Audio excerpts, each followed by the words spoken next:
To fill you in real quick, if you're starting the video now, I just copied the problem. And the first step is to get the y with the dy and the x with the dx. That's your first step. So you can use the idea of this is a proportion and cross multiply, or you can just use algebra to move things around, which is what we did. All right. So now, if this says y dy and this says the opposite of x dx, how do I get rid of those dy and the dx? How do I get rid of this dy and rid of this dx? By taking the integral. Very good. But make sure if you do it to one side, you got to do it to both. So I'm going to do the integral of y dy equals the integral of the opposite of x dx. Okay. How do I back up from y? Okay, so what is it going to be? That's right. Now watch this because you're going to get mad at me in a moment. Okay. Let's do the same thing for the other side. It just says the opposite of x. So if I back up from that, I think I heard Alan say negative 1/2 x to the power of 2. Right? Now here's the thing. I've told you guys since December that with these types of integrals, right, where they don't have limits of integration, you have to put what after them? Plus c. But watch this. You only have to do it to the right side. Okay? The reason why, okay, I'll do a little quick sidebar here. Please do not write this. You don't need to write this, right? But if you were to put 1/2 y squared, remember, don't write this. You're not writing this. So if you were to have written plus c on both, right, do I know what these are? So if I subtracted this c over here, right, moved it over, I still don't know what it is, right? Because that could be 6, that could be 10. I have no idea. So when you have a plus c and you're like, oh shit, where should I put it? Should I do both of them? Just do one and put it with the x. Just do one and put it with the x. So right here, just do one, put it with the one with x. Okay? All right, we're going to solve for y. Let's solve for y. So what can I do to get rid of that 1/2? Multiply by 2. Nice. So let's multiply both sides by 2. Wow. So humble. That was so sick. All right. Notice, did I put c squared? I'm sorry, how was it squared? Did I put 2c? No, I didn't put 2c, right? Just leave it as c. You don't know what it is, so you just leave it. Anytime you do something that constant, just leave it as c. Okay? But the 2 got rid of the 1/2 here and on the other side as well. How do I get rid of that square? Square root. Both sides. So y equals the square root of the opposite of x squared plus c. David, you were saying something? Inside? Yeah, no worries. It's just going to go that way. No, to my, that way. You have to turn around. Oh, man, that was good. Now, you should have alarm bells going off right now, because what should go in front here when you take the square root of both sides?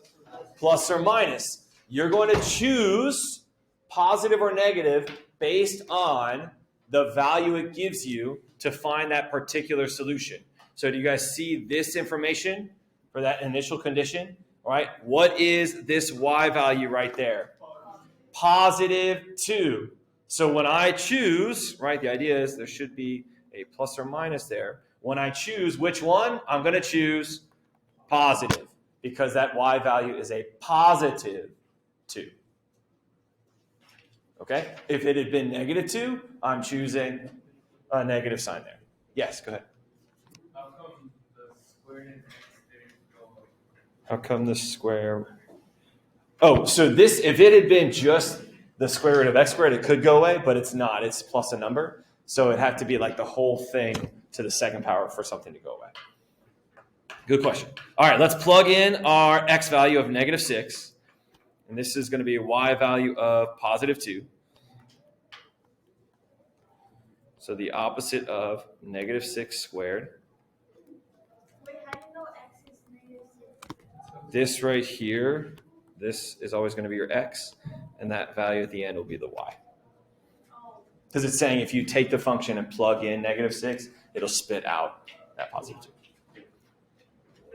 See? I listened to her question. Jeez. All right? And a bad rap here. All right. This time. Nice. Thank you. All right. What's negative 6 squared? 36. And then the opposite of that, negative 36. How do I get rid of that square root? Because I'm trying to find c now. You square both sides. What is 2 squared? That's 4.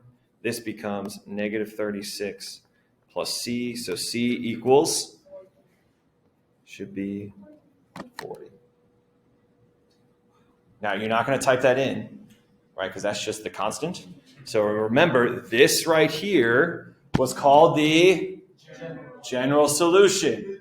We're going to use that c of 40, plug it in to find the particular solution. So right, y equals the square root of negative x squared plus 40. This is what you'd be typing in. Remember, this is level 1. Next week will be harder, yeah. We're just going to get kind of the moves down, and then we will sort out the tougher stuff next week. I can go up a little. When you're finished with this, flip over to the back side. I got one more to do, and then I'm done. My plan is to give you 20 minutes to at least try a couple on your own. Again, I don't expect you to get 10 done today, but you've got multiple weeks to get all 10 done.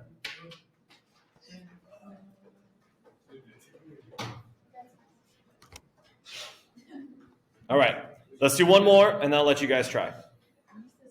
So copy it down.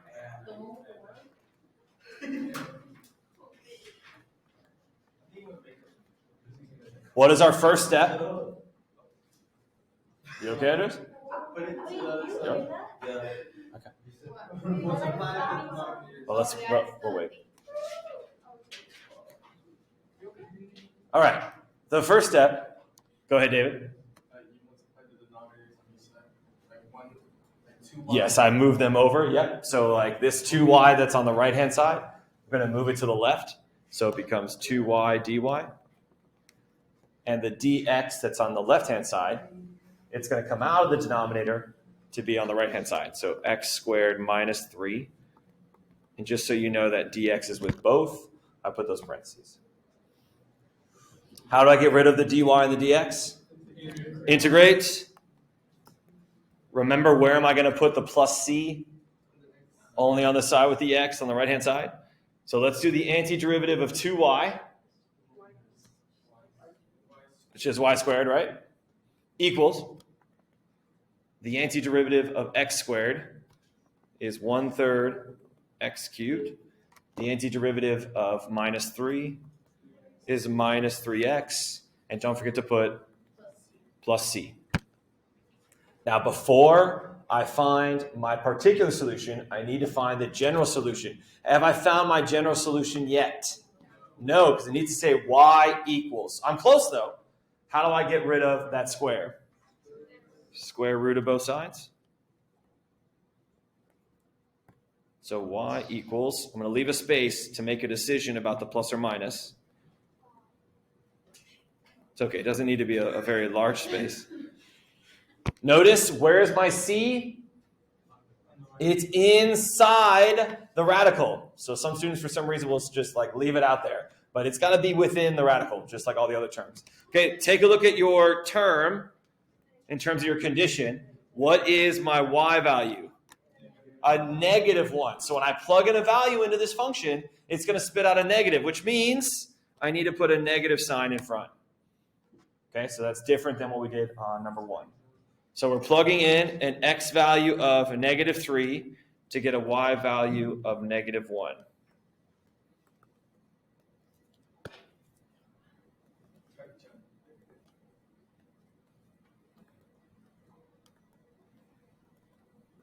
Oh, and you can put them equal to each other because they're differential.